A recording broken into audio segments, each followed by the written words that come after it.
Hello दोस्तों, आज हम लोग सामाजिक अंतःक्रिया की दशा के बारे में बात करेंगे और इसके स्वरूप के बारे में। सामाजिक अंतःक्रिया की दशा के बारे में अगर हम बात करें तो इसके दो प्रमुख अवधारणाएं। पहला है सामाजिक संपर्क और दूसरा है संप्रेषण या संचार। जैसा कि हम सभी जानते हैं कि सामाजिक संपर्क के अभाव में कोई भी सामाजिक अंतःक्रिया संभव नहीं हो सकती है। सामाजिक संपर्क समान रूप से दो प्रकार का होता है, सकारात्मक सामाजिक संपर्क और दूसरा है नकारात्मक संपर्क। सकारात्मक सामाजिक संपर्क के अंतर्गत बालक प्रेम, सहयोग, समूह में कार्य करना, परोपकार करना एवं नैतिक आदि को विकसित करता है तथा नकारात्मक संपर्क के सहयोग से बालक संघर्ष, द्वंद्व, आंदोलन एवं असहयोग आदि को सीखता है, आत्मसात करता है। दूसरा है संप्रेषण या संचार।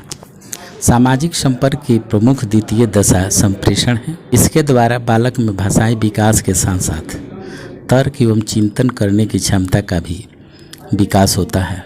वह अपने तथ्यों के प्रस्तुतिकरण तथा अन्य के तथ्यों के श्रवण की क्षमता विकसित करता है।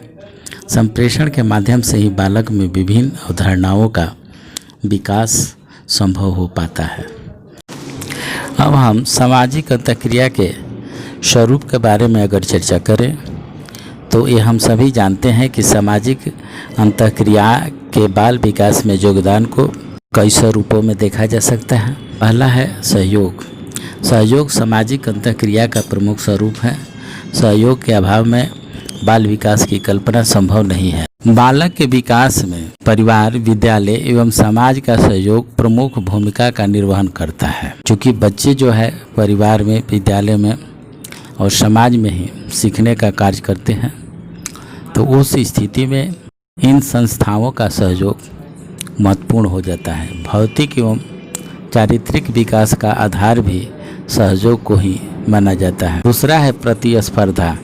समाज में सामाजिक, सांस्कृतिक, आर्थिक एवं प्रजातीय स्पर्धा समान रूप से दृष्टिगोचर होती है।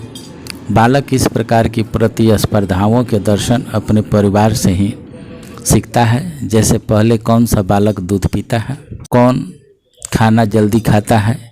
इस प्रकार की प्रतिस्पर्धाएं भी बालक के विकास में सहयोग प्रदान करती है। प्रतिस्पर्धा के माध्यम से बालक का सर्वांगीण विकास इस तरह से प्रतिस्पर्धा के द्वारा संभव हो पाता है। तीसरा है संघर्ष।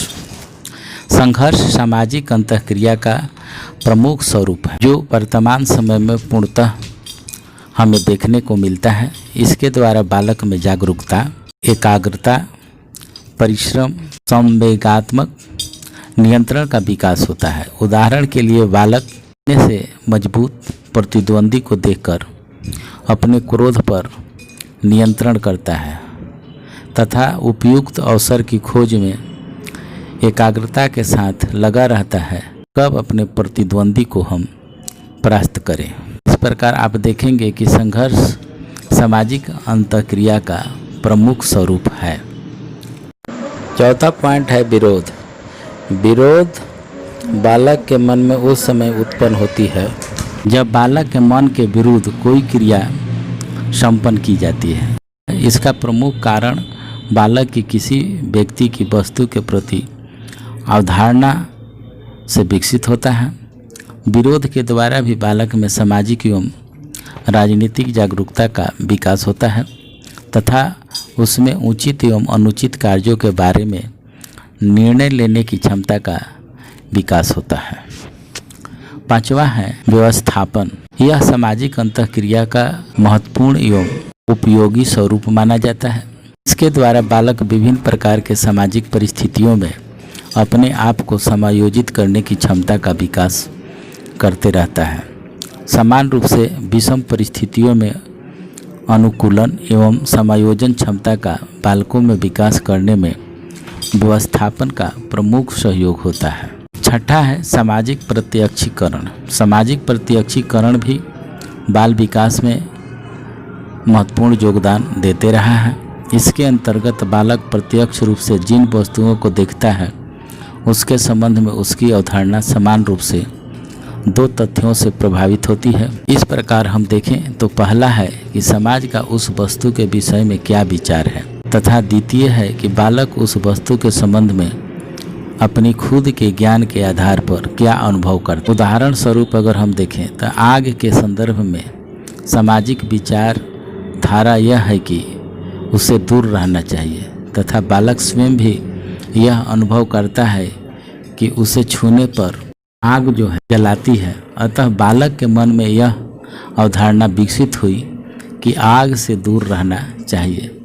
इस प्रकार बाल विकास के अनेक पक्ष प्रत्यक्षीकरण की स्थिति से संबंधित होते हैं। अपने आसपास पड़ोस में इस तरह की कई तरह की अनुभवें खुद प्राप्त करते हैं।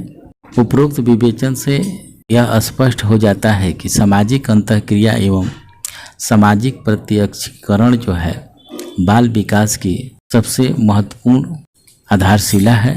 बालक के विकास की प्रारंभिक अवस्था सामाजिक घटकों में निहित है। अतः एक शिक्षक को बालक के विकास संबंधी प्रक्रियाओं के ज्ञान के साथ साथ बाल विकास के सामाजिक कारकों या घटकों का ज्ञान भी आवश्यक है। आज बस इतना ही, फिर मिलते हैं अगले वीडियो में। धन्यवाद।